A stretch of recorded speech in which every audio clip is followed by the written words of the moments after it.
வணக்கம். பாகியலட்சுமி சீரியலில் கோபியோட ஃப்ரெண்டு கேட்குறாரு, ஏன்டா வீட்டில் பிரச்சனை அதை எடுத்து வந்து இங்கே காட்டுவியா? இப்போ தான் நீ வேலைலாம் இல்லாமல் ஹோட்டலில் ஆரம்பிச்சிருக்க, அப்புறம் இதையும் விட்டுட்டா ரொம்ப கஷ்டமாகும். அப்போ இவர் சொல்கிறாரு, ஆமாண்டா அது வீடு அதோடு வீட்டுக்கு போனால் எப்போ பாரு பிரச்சனை, நான் அதை எடுத்து வந்து இங்கே காட்டினாக்கா இதுவும் இல்லாமல் போயிடுச்சுன்னா எனக்கு கஷ்டமாகும்னு இவங்க பேசிக்கிட்டு இருக்காங்க. இதே நேரத்தில் பாக்யா அவங்க மாமியார் மாமனாரோட இனியாவோட அவங்க ஹோட்டலில் இருக்காங்க.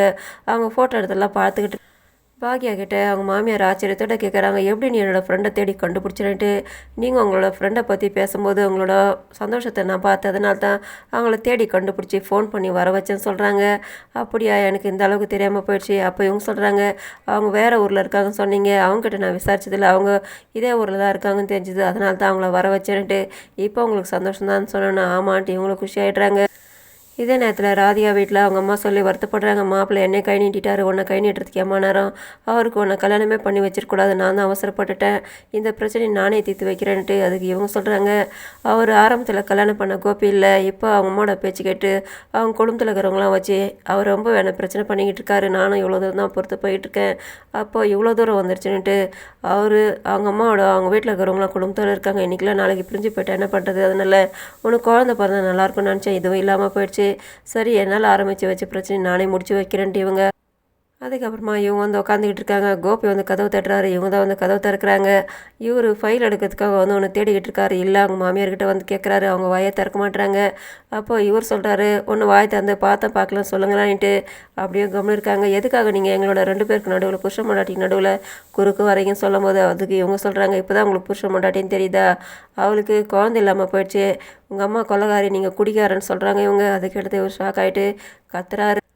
இதே நேரத்தில் பாக்யா வீட்டில் ஸ்டவ்வில் பால் வச்சுருக்குது, பால் பொங்கி கீழே ஸ்டவ் அணைஞ்சி போகுது, ஸ்மெல் வருதுன்னுட்டு அமிர்தா வந்து அதை நிறுத்திட்டு திரும்பி பார்க்குறாங்க. அந்த இடத்துல செல்வி வந்து நிற்கிறாங்க, என்னக்கா பாலை ஸ்டவ்வில் வச்சுட்டு எங்கே போயிட்டீங்க, இந்நேரம் அணைஞ்சிருக்கோம், நான் வந்து பார்த்தேன், இல்லாட்டி என்ன ஆகுதுன்ட்டு அவங்க ஜன்னலெல்லாம் திறந்து விடுறாங்க.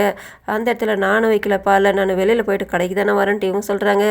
ஜெனி வந்து நிற்கிறாங்க, நான் தான் பால் வச்சுட்டு போனேன், என்னாச்சுன்ட்டு கேட்குறாங்க. நீங்கள் கொஞ்சம் பார்த்து செய்யக்கூடாதான்ட்டாங்க, குழந்தை அதனால நான் போயிட்டேன்ட்டு இவங்க சொல்லிகிட்டு இருக்காங்க. இன்னும் கொஞ்சம் நான் கவனிக்கலைன்னா இந்த இடத்துல ஏதாவது அசம்பாவிதம் நடந்தது என்ன ஆகுறது, இதுக்கு மேலே நீங்கள் கொஞ்சம் பார்த்து கவனமாக இருங்க, இந்நேரம் கேஸ் எல்லாம் வெளியில் வந்துட்டுருந்துச்சின்னு சொல்கிறாங்க. அதனால் என்னன்றாங்க, அதனால் என்ன ஸ்டவ் அணைஞ்சிட்டு போகிற கேஸ் எப்படி வெளியில் வரும்னு கேட்குறாங்க. நீங்கள் என்ன புரியாமல் பேசிக்கிட்டு கேஸ் வெளியில் வராதன்றாங்க. அந்த நேரத்தில் இவங்க செல்விக்கிட்ட சொல்கிறாங்க, நீங்கள் ஹோட்டலுக்கு கிளம்புங்கக்கா, நான் வீட்டெல்லாம் ஒழுங்குபடுத்திட்டு வரானிட்டு நானும் வீட்டை பார்த்துக்கிறேன், நீங்கள் கிளம்புங்கன்றாங்க. ஜெனி, இல்லை நானே பார்த்துக்கிறேன், இப்போ பாருங்கள் கொஞ்சம் கவனிக்கலனாக்கா என்ன ஆயிருந்திருக்குமோ, அதனால் நான் எல்லாத்தையும் பார்த்துட்டு அதுக்கப்புறமா வரேன். அப்போ நானும் சரியாக வீட்டை பார்த்துக்கலாம் சொல்கிறீங்களான்னுட்டு இவங்க 2 பேரும் வாக்குவாதம் வருது. இதை பார்த்து, ஏன் நீங்கள் இப்படி பண்ணிக்கிட்டு இருக்கீங்க, உங்களை நம்பி உங்கள் மாமியார் உங்ககிட்ட பொறுப்பாக படிச்சுட்டு போயிட்டுருக்காங்க, நீங்கள் சரியாக பார்த்துக்கிறது வேணாமான்ட்டு நடுவில் செல்வி ஒரு பக்கம் 2 பேர்கிட்டையும் வாதம் பண்ணிக்கிட்டு இருக்காங்க. இவங்கள சத்தம் கேட்டு செழியனும் எழில வந்து நிற்கிறாங்க. என்ன பிரச்சனை, என்ன வாசனை அடிக்குதுன்னு கேட்குறாங்க.